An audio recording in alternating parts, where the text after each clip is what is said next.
एक बार की बात है, एक पानी जहाज समुद्र के तूफानों में फंस गया था। पानी जहाज और उसके सभी यात्री डूब गए, केवल एक को छोड़कर। ईश्वर की कृपा से वह बच गया और तैरते तैरते छोटे से टापू में पहुंच गया।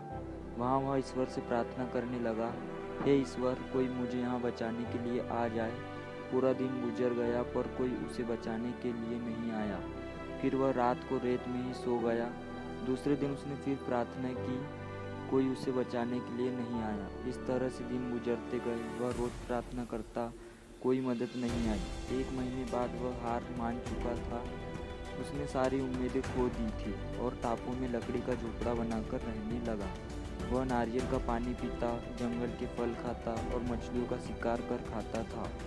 एक दिन वह मछली पकाने के लिए चूल्हा जलाया, तब लकड़ियाँ खत्म हो गई। वह लकड़ियाँ लेने के लिए जंगल गया और जब वह लौटकर आया तो उसके झोपड़े में आग लग चुकी थी।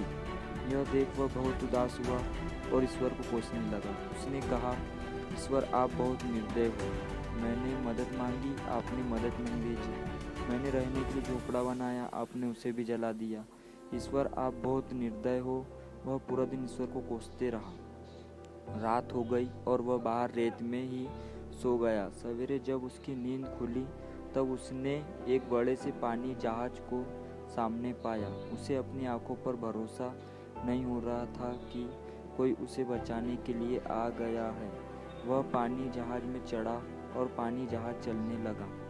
उत्सुकतावश उसने जहाज के कैप्टन से पूछा, आपको कैसे पता चला कि इस सुनसान टापू पर मैं फंसा हूँ?